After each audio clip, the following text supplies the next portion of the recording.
very good afternoon to you. Let's take a look at what the market is looking like. The JSE All Share Index is in positive territory this lunchtime, while the rand is also firmer. Now, sentiment towards emerging market currencies has been boosted by an easing in tensions between China and the United States. Oil is also set for its first back-to-back weekly gain since February. To give us a sense of what's driving the markets, we're joined now by Anthea Gardner, Managing Partner at Cartesian Capital. A very good afternoon to you, Anthea. Now, the JSE is firmly in the positive territory as we're looking at it now. What is driving the local market up? Good afternoon, Tammy. Yes, it's really good to see some green across the board for a change.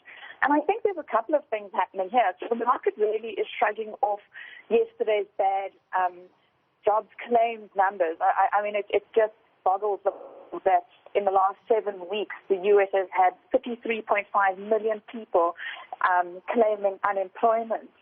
And then the other thing is that the China-U.S. talks seem to have settled down. You know, there's a lot of talk that the trade representatives from both countries got on the phone last night and decided that they were going to cooperate with their phase one trade deals, which is always kind of worrying. You know, it's probably not the thing we need to be worrying about in this environment. And I think if you look at it from actually both of them, if you combine them, it really gives central banks reason to implement more stimulus packages, and that really is what's driving markets. And you've seen gold this morning as well going near 2-week highs. And of course, gold always benefits from central bank stimulus because it really is seen against it as a hedge against inflation.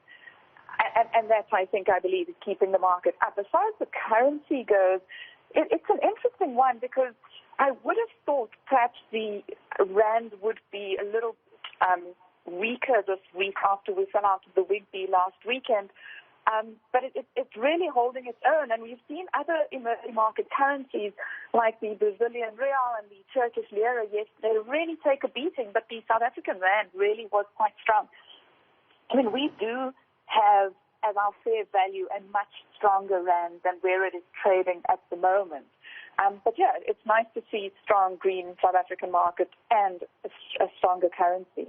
Now, South Africa's net foreign reserves rose to $45 billion in April, while gross reserves are up to $53 billion. Is this good news for South Africa? Oh, it's great news. It's always good to have spare cash. And I guess that was a confluence of factors. Interesting ones. The thing with this number is that it's so volatile. That it changes regularly, but why we're seeing this positive move, I would have thought, is the combination of lower fuel prices, which we import, so we import lots of fuel, and then higher gold, and of course our reserves are held in dollars and the higher gold price, and the fact that we export gold is good for us. I mean, and then of course the importing of goods, we're not really doing that much because because global trade really is very constrained now that economies are closing all trade or not trading as much, I should say. Now, Anthea, some analysts say that the country's foreign exchange reserves will be called on to service debt, and this is since we've fallen out of the World Government Bond Index. Do you share that sentiment? It's very hard to say. I heard the finance minister the other day kind of saying you can't tell the Reserve Bank to lend you money. It's like you going to your local bank and telling them how to restructure and forcing them to lend you money. It would be a difficult one, I think, if you look at it from that perspective. But the Reserve Bank has done particularly well in the last 2 or 3 weeks since effectively what they announced was quantitative easing. You know, the bond market has held up particularly well, and as we spoke earlier on, the rand is so much stronger. I can't see the Reserve Bank being forced to lend money to the government to pay for our debt. You know, that they've got to sort out through tax income or any other way that they raise money, basically.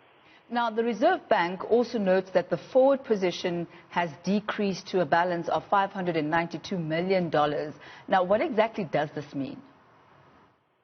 Oh, yeah, this is very technical, actually, because So what we do is, in the market, all currencies generally trade at swaps or forward rates. So you have an accounting book, and then you say, on that day, I need to pay you in US dollars, but because I run my country in rands, somehow need to settle it, right?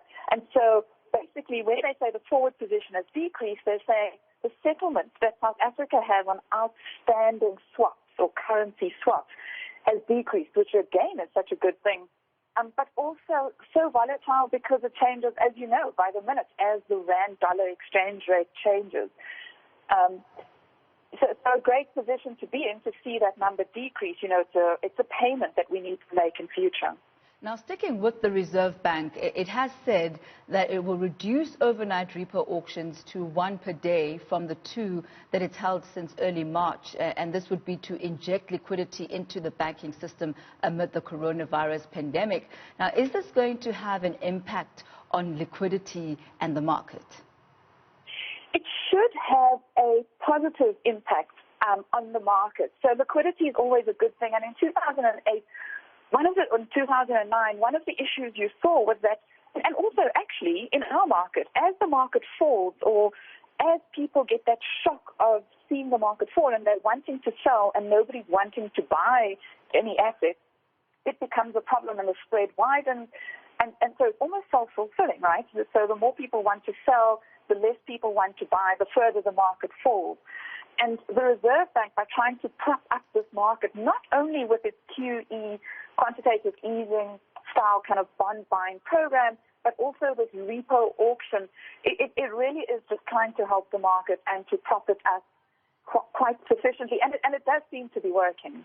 And we'll leave it at that for today. Anthea, as you were saying, great to see a bit of green on the boards. That's Anthea Gardner there from Cartesian Capital.